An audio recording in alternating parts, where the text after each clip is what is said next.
말씀 고린도후서 4장 16절에서 18절까지의 말씀입니다. 고린도후서 4장 16절에서 18절까지의 말씀, 하나님의 말씀을 봉독해 드리겠습니다.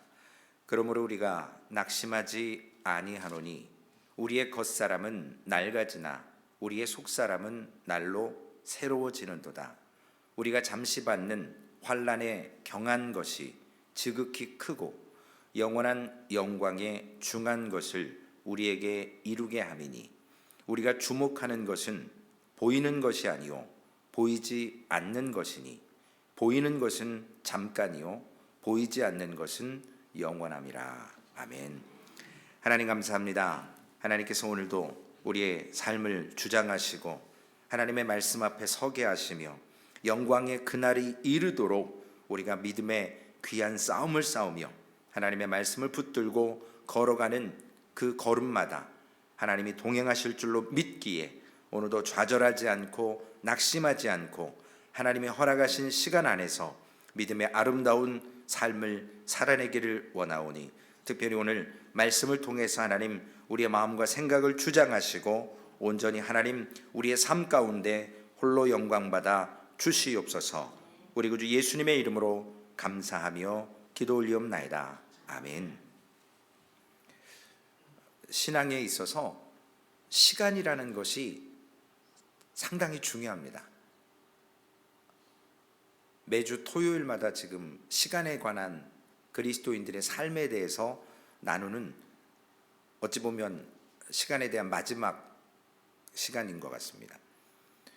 우리가 신앙생활을 할 때 얼마나 헌신하느냐, 그리고 얼마나 열정적으로 하느냐, 그것만을 보면 어떤 위험한 태도이고 위험한 시각입니다. 왜냐하면 그분이 어떤 시간을 살아냈고 그 신앙생활에 있어서 그 시간을 어떻게 살아왔는지, 어떻게 경험했는지가 지난주 야곱을 통해서도 우리가 말씀을 통해서 봤습니다. 우리 흔히 성령을 받는다고 하면 사람이 금방 변하는 줄 알아요. 그런데 성령의 열매도 열매이기 때문에 그 열매가 성숙해가고 익어가는 시간이 필요합니다. 그냥 성령 딱 받았다고 바로 그날부로 모든 게 물론 싹 바뀌는 분도 계시겠죠, 사도 바울처럼. 그러나 목회자로서 이렇게 봤을 때 성령을 받았어도 본인이 받은 줄도 모르는 분도 계시고, 또 받았어도 금방 변하지 않고 서서히 그 열매가 성숙해가고 익어가는 것을 볼 때가 있습니다. 성령이 나타나고 그 열매가 드러나려면 시간이라는 것이 필요합니다. 그런데 모든 사람에게 일정하게 그 시간이 주어지면 좋겠지만, 하루에 24시간이지만 영적으로 체험하는 그 시점과 그 진행 속도는 다른 것을 볼 수 있습니다. 같은 교회에서 똑같은 하나님의 말씀으로 똑같이 받아도 어떤 분은 성장하고 어떤 분은 더딘 것 같고 어떤 분은 받아들이지를 못합니다. 우리가 그것을 밭의 비유를 통해서, 마음의 상태를 통해서 성경이 증거하고 있습니다. 어떤 분은 말씀을 받지만 가시덤불과 같은 상태이고, 어떤 분은 돌짝밭이고 어떤 분은 옥토입니다. 옥토여도 그 씨가 뿌리를 내려야 하고, 그리고 지속적인 공급을 통해서 줄기가 힘을 얻어서 열매를 맺고 결국은 그 열매가 성숙해져 갑니다. 시간이 필요합니다. 흔히 성도가 거룩해진다라는 것을 신학적인 용어로 성화되어진다라고 말을 합니다. 그런데 우리의 삶 속에 우리의 그 쓴뿌리가 있고 경험이 있고 지혜가 있고 아집이 있어서 완고하게 꼭 나무에 옹이가 들어가 있는 것처럼 시간 속에서 일어나는 여러 가지의 경험을 통해서 우리가 성화되어지는 그 과정이 더디거나 조금 오래 걸리거나, 혹은 하나님이 그 가운데 우리를 낮추시고 시험하시고 하나님을 닮아가게 만드십니다. 그런데 문제는 고난을 겪는다고 해서 자동적으로 하나님의 성품을 품고 주를 닮아가는 것이 아니라는 거예요. 고난을 받아도 성령 쪽으로 가는 건지 아니면 입술로 범죄하면서 투덜대면서 다른 방향으로 가는지 여러 종류의 형태가 있습니다. 그래서 시간 가운데 그러한 고난을 받을 때 더 망가지는 사람이 있고 어떤 분은 다듬어지고 성숙해지는 사람이 있습니다. 어제 우리가 함께 나눈 그 레위인들을 계수하고 조사하는 그러한 일들이 결국 청지기로 하나님이 부르시고 그들에게 요구하는 것이 하나님의 거룩함을 지키며 순종하는 것입니다. 그래서 기업이 주어지지 않았고 하나님이 기업이 되어 주셔서 그 레위인들을 책임져 주신다고 했습니다. 고난의 횟수가 많고 그리고 고난의 강도가 크다고 해서 결코 성령의 열매를 맺는 것은 아니라는 사실입니다. 야곱의 인생을 통해서 자신의 살아온 인생이 험악한 인생을 살았다라고 이야기하면서 야곱도 정말로 아버지답지 못했던 순간들이 많았고 그로 말미암아 자녀들에게 가족들에게 좋지 않은 영향들을 끼친 것을 보게 됩니다. 저는 인생을 살면서 몇 교회를 이렇게 부임해서 목회를 해봤지만 거기에 가면 제일 먼저 찾는 게 하나 있습니다. 그 교회에 경건한 어른이 있는가를 찾습니다. 그러면 그 교회는 희망이 있어요. 앞으로도 경건한 어른에 대해서 말씀을 좀 더 나누겠지만 어떤 분은 삶이 척박하고 모진 고난 속에서 좋은 성령의 열매를 맺지 못하고 더 손에 쥐고 악착같이 못된 성품으로 살아가는 어른이 있는가 하면 어떤 분은 너무나도 그 고난과 시련을 통해서 다듬어지고 성숙되어져서 여유로워졌고 연약한 자들을 돌아보고 베풀고 그런 경건한 성숙한 어른이 되는 경우도 있습니다. 그래서 저는 소망교회에서도 처음 왔을 때 그런 분이 있는가 유심히 제가 살펴봤습니다. 있는지 없는지 제가 말씀드리면 시험해질 수도 있고 또 너무 또 교만해질 수도 있기 때문에 저는 소망을 봤거든요. 그래서 기뻤습니다. 감사했습니다. 경건한 어른 한 사람이 있는 세대나 교회는 복된 교회입니다. 좋은 리더가 있다라는 것, 성품을 담고 싶은 분이 있다라는 것, 그분이 하나님의 은혜 가운데 아름다운 열매를 맺어가는 모습을 볼 때에 주위에 있는 분들이 기뻐할 수 있습니다. 그리고 또한 나 역시도 그러한 기쁨을 경험하고 나를 통해서 누군가에게 선한 영향력을 끼칠 수 있다면 그것이 참된 기쁨이고 천국을 맛보는 것입니다. 지난날의 시간을 돌아봤을 때 내가 얼마나 그 고난 속에서 망가졌는지 혹은 다듬어졌는지 우리가 스스로 알 수 있게 됩니다. 어느 누구에게나 흐르는 시간 앞에서는 약자일 수 있습니다. 사람마다 그 시간을, 그 고난을 어떤 시각으로 영적인 의미로 바라보느냐에 따라서 그 시간을 대하는 태도에 따라서 우리가 달라지고 다듬어질 수 있고 혹은 더 아파할 수 있습니다. 오늘 본문은 너무나도 잘 하시는 말씀 가운데 특별히 속사람, 겉사람에 대해서 이야기합니다. 속사람의 시각으로 겉사람의 연로함, 노쇠함을 바라볼 수 있어야 합니다. 우리 이 육신은 썩어질 거잖아요. 이 땅에 살 때까지만 필요한 것입니다. 속사람이 무엇이고 겉사람이 무엇입니까? 사도 바울은 오늘 겉사람과 속사람을 말할 때 앞에 7절부터 이런 말씀을 합니다. 질그릇에 담겨있는 보화를 비유해서 속사람이다 라고 기록하고 있습니다. 그것은 그 보배는 그 속사람에게는 무엇이 담겨 있느냐? 하나님을 아는 것 그리고 복음이 들어 있습니다. 하나님의 영광을 아는 그 빛을 보배, 그 속사람이 담고 있습니다. 그래서 이 보배가 질그릇 같은 인생 속에 담겨져 있다라고 사도 바울은 이야기합니다. 겉사람은 우리 살아가는 이 육체, 몸을 가리킵니다. 그리고 우리 이 몸은 삶의 연수가 늘어날수록 노쇠해져 가는 것을 피할 수 없습니다. 반면 하나님을 점점 더 알아가는 속사람이 날로 풍성해지고 새로워질 때 우리의 육신의 노쇠함, 연약함을 바라보면서도 하나님을 아는 지식이 더욱더 풍성해지는 사람이 있고, 육체가 노쇠해짐에 따라서 하나님을 바라보는 관점이 점점 흐려지는 심각한 경험과 비극을 드러내는 분이 계십니다. 에베소서 3장 16절에서 19절까지의 말씀, 우리가 암송도 하고 너무나도 잘 아는 말씀입니다.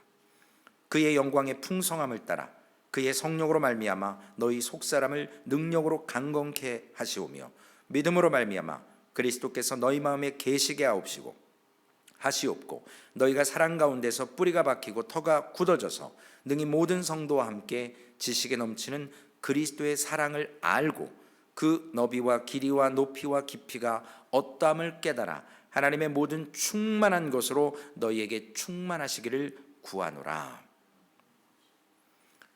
우리의 이 겉모습, 겉사람이 세상에 속해 있다면 그 속사람은 앞으로 올 영원한 나라의 영원한 그 천국에 속해 있다라는 것입니다. 그러기에 속사람이 날로 새로워지는 것은 하나님과 더욱더 친밀해지고, 그리고 하나님을 더욱더 사랑하게 되고, 또한 하나님을 더욱더 즐겁게 해서 하나님을 기쁘시게 하고 영화롭게 하는 거예요. 이 같은 시간과 함께 사라져버릴 우리 이 겉사람은 점점점 쇠약할 수밖에 없습니다. 그래서 우리 성도의 삶 속에 겉사람이 쇠하여지면서 속사람은 오히려 강건해지고 오히려 새로워지는 것을 경험하지 못하면 우리 그리스도인들은 육체와 함께 노쇠하고 죽어져 갈 수밖에 없는 것입니다. 그리고 만족함이 없는 거예요. 그러나 반대로 겉사람은 후패하고 점점 노쇠해지지만 속으로는 더욱더 새로워지고 성령이 충만해져서 하나님과 교제하고 가까워지면 내가 하나님의 나라에 한 걸음 한 걸음 다가간다는 기쁨과 소망이 있는 것입니다. 예를 하나 들겠습니다. 우리의 이 겉사람이 낡아져 가면서 시간 앞에서 낙심하는 분들이 많을 수 있습니다. 내가 이제는 세상적인 지위와 명예와 돈 충분히 벌어놨으니까 나 이제 늙어도 괜찮아, 이런 분 계실까요? 오히려 좀 그거와 바꾸고 싶지 않을까요? 세월을 좀 더 젊어지고 싶고, 이제 나는 정말 가질 만큼 세상의 모든 것 다 경험했고 누려봤으니까 난 이제 노쇠해도 괜찮아, 이런 분들 계실까요? 사람이기 때문에 육체 가운데 있을 때 이 겉사람에 대한 늙어감에 따라, 노쇠점의 감에 따라 지난날에 누렸던 이런 모든 것들에 감사하는 분도 많으시겠지만 오히려 내가 많이 누려봤으니까 나 이제 괜찮아 라고 만족하는 분들은 별로 없다라는 겁니다.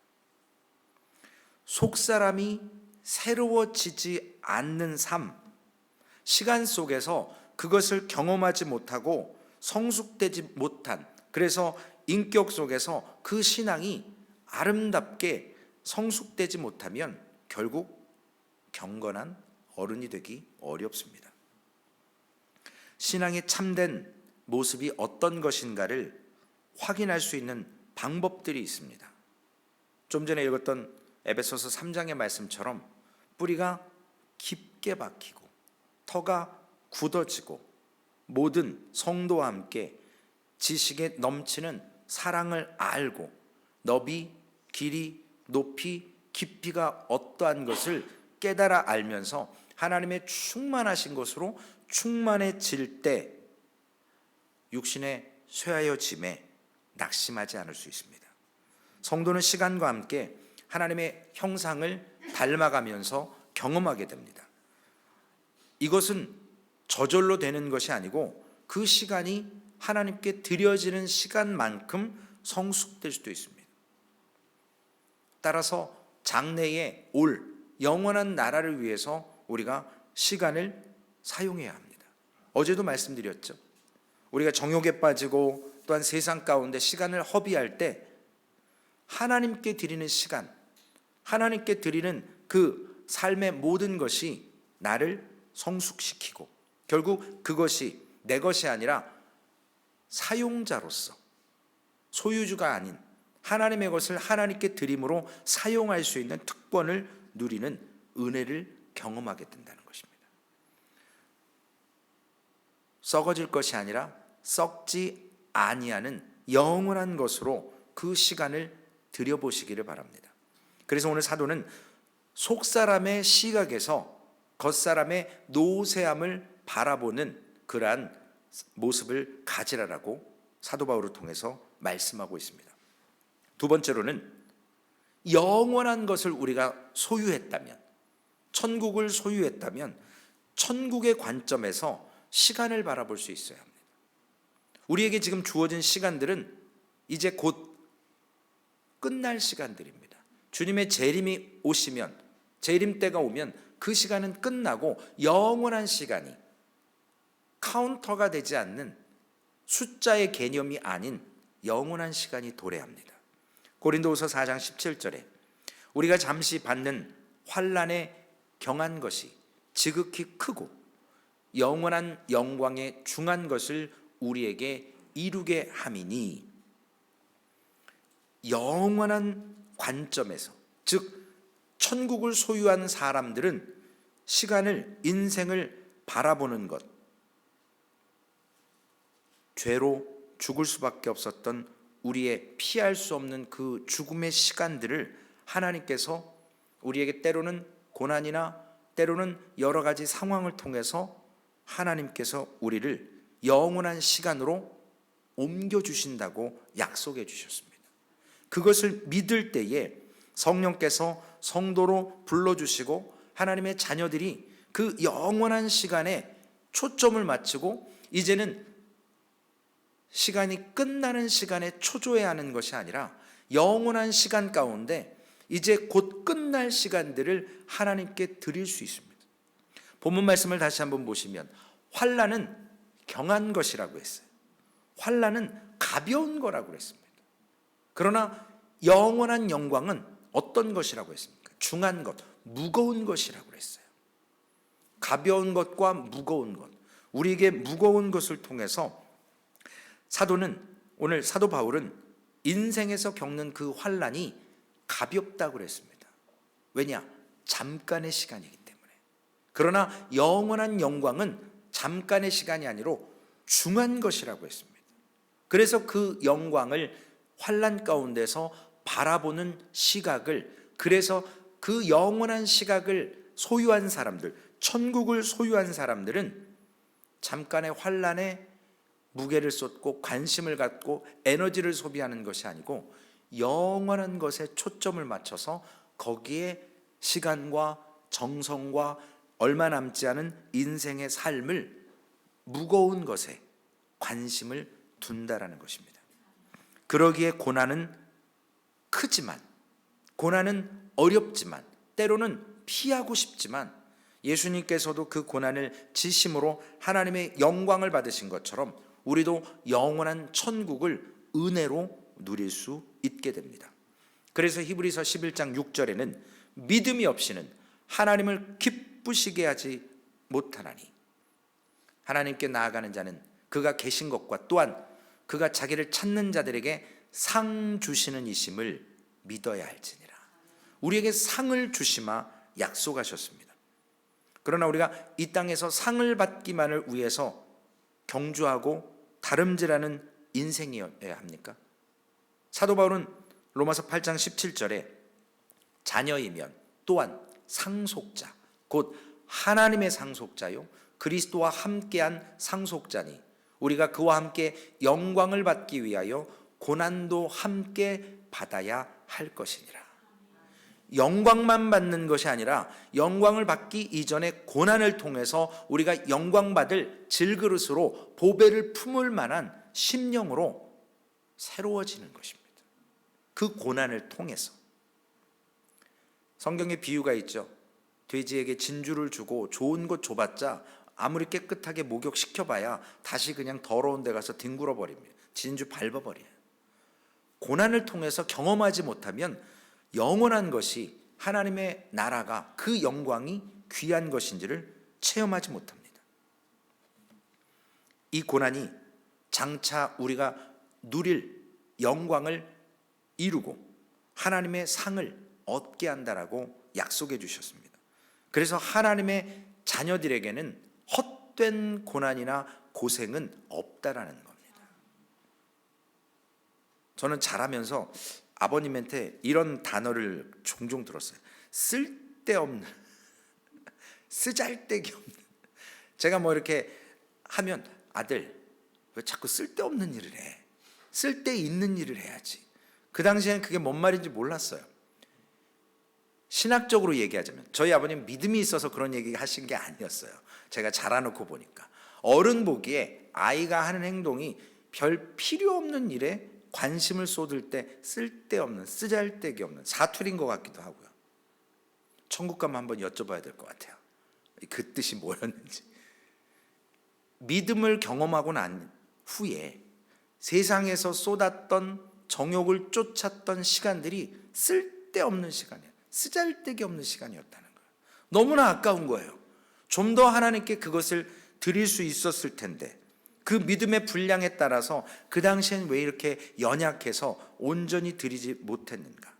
히브리서 11장 26절에 그리스도를 위하여 받는 수모를 애굽의 모든 모아보다 더 큰 재물로 여겼으니 이는 상 주시는 임을 바라봄이라. 누구 얘기입니까? 모세 얘기잖아요. 모세. 성도가 살아가는 그 삶 속에 하나님이 상 주심을 바라보는 그러한 삶이 보여집니다. 그것을 쫓는 분들, 영원한 것을 쫓고 속사람의 보화를 품은 분들은 본인이 아무리 감추려고 해도 그 영원한 것을 품지 못한 사람들이, 겉사람을 쫓는 사람들이 그분들을 바라볼 때 다른 것을 깨닫습니다. 그래서 고린도전서 4장 17절에 오늘 본문의 말씀이죠. 우리가 잠시 받는 것, 그리고 환난에 경한 것, 이것이 영광의 영원한 것이 무겁고 귀하다라는 것. 그래서 환난은 가볍다고 표현했고요, 영광은 무겁다고 표현했습니다. 환난은 잠깐이고 영원한 것은, 그 영광은 지극히 크고 그리고 영원하다라는 것입니다. 이 차이가 보화를 품은 사람은 압니다. 겉사람의 시각으로 영원한 것은 바라보기 쉽지 않습니다. 그러나 속사람으로서 후패해져가는, 그 노쇠해져가는 육신을 바라보는 자에게는 이것이 보인다는 사실입니다. 그리고 세 번째로는 시각을 바라보는 그 태도나 관점에서는 보이지 않는 것, 다시 말씀드린 그 보화를, 영원한 것을 품은 사람이 보이는 것을 바라볼 줄 알아야 된다는 거예요. 그래서 오늘 본문 4장 18절, 고린도후서 4장 18절에 우리가 주목하는 것은 보이는 것이 아니요 보이지 않는 것이니, 보이는 것은 잠깐이요 보이지 않는 것은 영원함이라. 지금 같은 비유를 세 가지로 나눠서 똑같은 말씀인데 하시는 것 같습니다. 우리가 영원한 것, 그 보이지 않는 것을 품은 사람은 이 보이는 것에 일희일비하지 않는다라는 거예요. 잠깐의 것에 너무 그렇게 좌고우면하지 않는다고 하는 것입니다. 바울 사도는 하나님의 축복을, 은혜를 경험한 사람은 고생하지 않고 편안하게 산다라고 하는 이 고린도 교회의 잘못된 신앙의 사람들, 그래서 바울에게 고린도 교회 사람들이 이렇게 묻습니다. 당신은 하나님의 사도인데 왜 이렇게 고난을 우리보다 더 많이 받느냐? 왜 이렇게 당신 인생이 힘드냐라고 바울을 멸시했습니다. 그래서 너는 사도가 아니라는 거예요. 너무 고난을 많이 받기 때문에. 하나님의 사도면 고난을 덜 받는다라고 보이는 것에 고린도 교인들은 보여지는 것만을 놓고 판단했습니다. 저도 성도님들을 보이는 대로 판단하지 않으려고 합니다. 성도님들도 목회자를 바라볼 때 보이는 것으로만 판단하지 않으셔야 해요. 왜냐? 우리는 영을 가졌잖아요. 우리는 보이지 않는 것을 사모하지 않습니까? 우리는 영원한 것을 사모하잖아요. 우리는 그 속사람이 강건하여지고 속사람이 능력 있는 것을 알기 때문에 겉사람은 연약한 겁니다. 그러나 그 속사람으로 영원한 것으로 그 보화로 우리가 조금씩 우리의 약함, 우리의 결함, 우리의 당했던 고난으로 인해서 어려웠던 것들을 이겨나가는 것입니다. 고린도 교회 사람들은 사도의 고난과 그 약함만 보이는 것을 받기 때문에 바울 사도를 올바로 평가할 수 없었습니다. 그러나 우리는 성경 전체를 갖고 있으면서 바울 사도가 어떤 사람인지, 어떤 하나님의 사람이었는지 그의 기록된 말씀을 통해서 우리가 알지 않습니까? 어떠한 사도보다도 많은 성경을 하나님의 영감을 통해서 기록해놨습니다. 얼마나 귀한 말씀이에요. 보이지 않는 것에 주목할 수 있어야 합니다. 보이지 않는 것은 다가올 부활의 때를, 그때에 하나님께서 만물을 회복시키시고 그 역사 가운데 하나님의 목적을 드러내실 것을 믿기에 오늘 눈에 보이는 것이 아니라 보이지 않는 것에 확실한 시간을 투자하고 그것을 바라봐야 합니다. 영원하기 때문에. 우리 인생을 살면서 배우는 것이 있습니다. 그 당시에는 몰랐는데 지나놓고 보니까 그것이 내게 어떤 의미였고 내게 어떤 유익을 줬는지 우리가 인생을 살면서 과거를 통해서 현재에 배웁니다. 그 시간을 마치고 우리가 영원한 시간으로 들어갈 때 우리가 의문을 품었고 그 당시에 왜 하나님 이러셨어요? 왜 하나님 나에게 이런 고난을 주셨어요? 우리가 부활의 때에는 천국 가서 사실 묻지 않아도 다 알 수 있습니다. 하나님이 그런 영을 부어주신다고 약속하셨거든요. 그래서 부활을 믿지 않은 사두개인들에게 주님 뭐라고 그러셨죠? 부활의 때에는 시집가고 장가가는 일이 없다 그랬어요. 그런 게 필요가 없습니다. 가족관도 필요 없어요. 그 하늘나라에 간 사람들은 다 가족인 거예요. 다 하나인 거예요. 하나님의 자녀들입니다. 오늘 우리가 영원한 시간 속에서 겪게 되는 것, 영원한 시간에서 바라볼 때 이 땅에서 지나온 시간 가운데 얻었던 고난의 의미들을 깨달을 수 있게 됩니다. 그 답이 무엇인지 알 수 있어요. 그러나 영원한 시각에 믿음의 모습이 없으면 보이는 것에만 초점을 맞추면 날마다 힘든 거예요. 날마다 고난인 거예요. 그 답을 알 수가 없는 겁니다. 앞으로 시간이 되면 출애굽기를 시간마다 좀 나누고 싶습니다.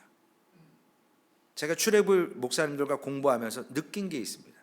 출애굽을 알면 인생이 보인대요. 내가 지금 어디 광야에 빠져 있는지, 어떤 광야에서 내가 지금 뱅뱅 돌고 있는지 깨달을 수 있다는 거예요.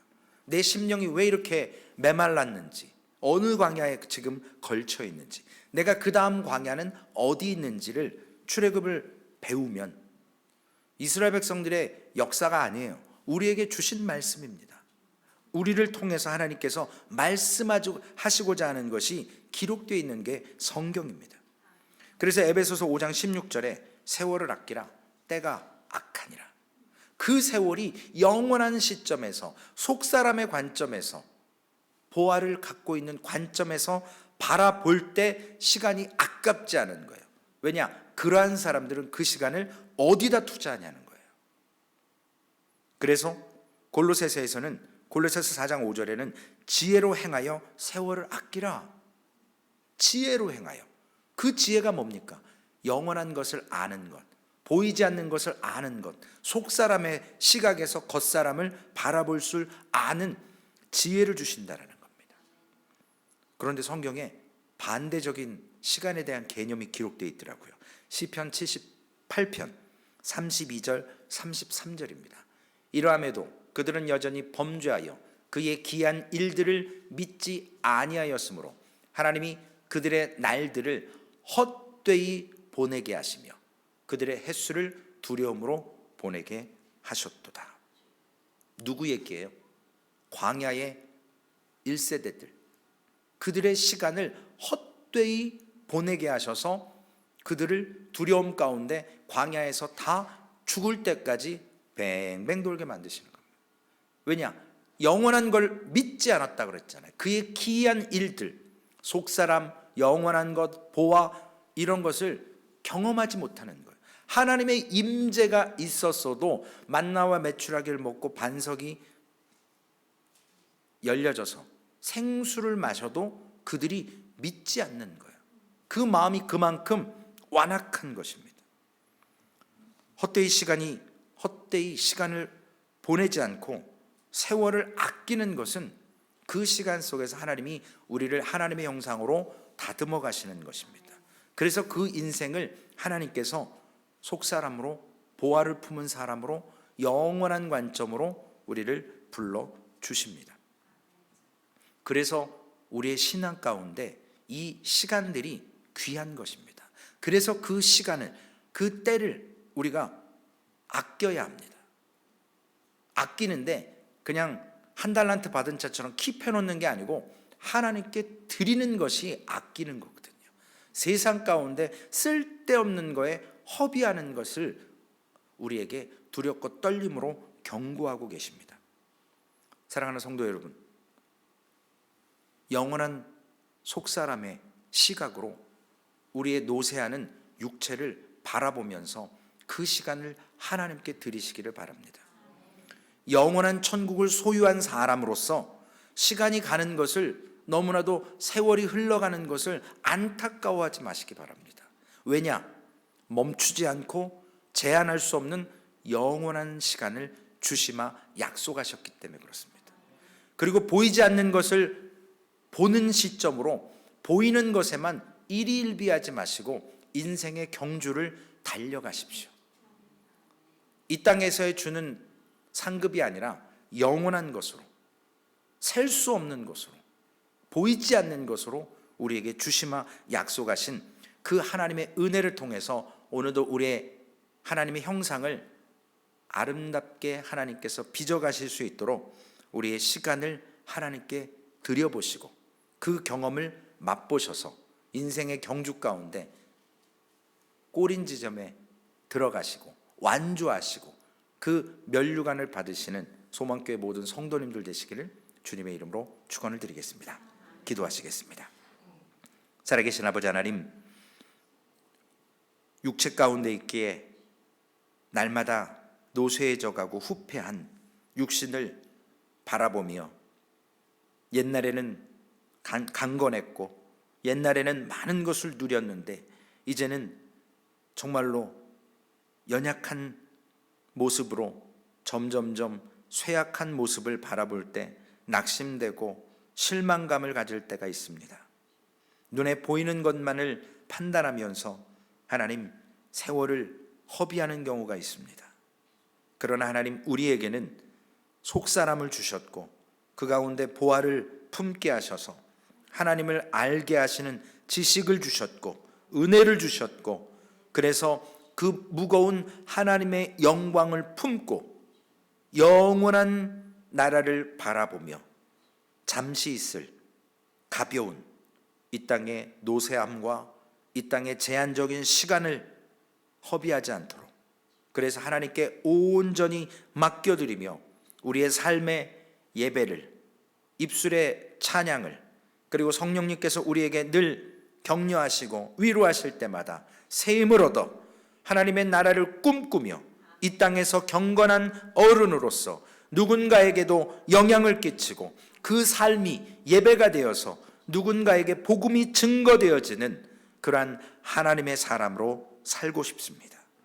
하나님 우리를 붙들어 주시고 우리 하나님께 영광 돌려서 그 영원한 나라에서 우리가 하나님과 함께 기뻐하며 누리며 살아갈 수 있는 은혜를 주셨기에 오늘도 그 믿음으로 보여지는 세상에서 보이지 않는 것을 보며 겉사람의 연약함 속에서도 속사람의 강건함을 보게 하시고 그래서 오직 하나님께 모든 것을 맡길 수 있고 하나님께 순종할 수 있고 하나님이 주신 사용자인 하나님이 주신 그것을 하나님 경험하게 하여 주옵소서.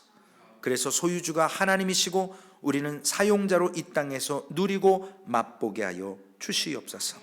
그러므로 우리의 삶이 하나님의 형상을 날마다 회복하며 하나님이 원하시는 삶을 살아내게 하여 주시옵소서.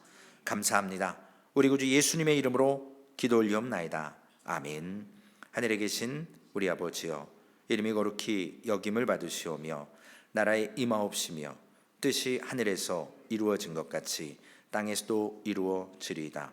오늘날 우리에게 일용할 양식을 주옵시고 우리가 우리에게 죄 지은 자를 사하여 준 것 같이 우리의 죄를 사하여 주옵시고 우리를 시험에 들게 하지 마옵시며 다만 악에서 구하옵소서. 대개 나라와 권세와 영광이 아버지께 영원히 있사옵나이다. 아멘. 제가 한국에 있을 때는 새벽 예배 끝나면 안수 받으러 올라오시는 분들도 막 있고 그랬는데 제가 보기보다는 부끄러움을 많이 탑니다. 하고 싶지만 안 하고 있었었는데 우리 사무엘 목사님하고 소망교회에서 안수기도도 하시고 여러 가지 일들을 하셨다고 제가 들었습니다. 그래서 오늘 이 아침에 마음 가운데 기도받고 싶으신 분들은 앞으로 나오시면 사무엘 목사님하고 저하고 우리 성도님들이 함께 합심해서 기도하고 우리가 두세 사람이 정말로 같은 기도의 제목을 놓고 함께 기도하면 하나님께서 응답이 있으십니다. 그래서 믿음을 가지고 목회자가 능력이 있는 거 아니잖아요. 목회자가 치유하는 거 아니에요. 하나님이 주신 은혜로 하나님께서 하시는 겁니다. 그래서 믿음으로 기도받고자 하시는 분들은 앞으로 나오시면 사무엘 목사님하고 저하고 매주 금요일 그리고 토요일에 기도를 함께 하고자 합니다. 그래서 마음에 원하시는 분들은 앞으로 나오시면 우리 함께 기도하겠습니다. 어제 특별히 기도 제목 드린 분 계시죠? 안석원 선교사님, 소망교회에서 네팔에 선교하시는 그 선교사님이셨는데 몸이 너무 안 좋으셔서 한국으로 귀국하시고 그리고 상태가 많이 안 좋으시다고 합니다. 저는 이분은 뵌 적이 없지만 어제 이분의 이름을 부르면서 기도하는데 그냥 눈물이 많이 나더라고요. 어느 선교사님이 저에게 그랬습니다. 목사님은 성도라도 있지 선교사는 성도가 없대요. 제가 그 말을 듣는 순간 그렇구나. 그래도 목회자에겐 목회지가 있고 성도가 있는데 그분들은 없잖아요. 그리고 목사는 좀 죄송스럽지만 은퇴하면 그래도 살던 데가 있는데 선교사들은 선교지에서 떠나와야 되잖아요. 참 하나님께 정말로 레위인처럼 드려진 분들인 것 같아요. 목회자보다 더 쉽지 않은 그러한 영원한 시간을 꿈꾸며 나아갑니다. 안석원 선교사님 그리고 우리가 아프리카에 선교하고 있는 김평욱 선교사님 위해서 기도해 주시고 성도님들을 위해서 함께 기도해 주시고 특별히 집사의 직분을 놓고 그리고 각 부장들 임명을 놓고 기도하고 있습니다. 2월 첫째 주에 임명하고 재직이 세워질 텐데 이를 위해서 함께 기도해 주시길 바랍니다. 우리 함께 통성으로 기도하시겠습니다.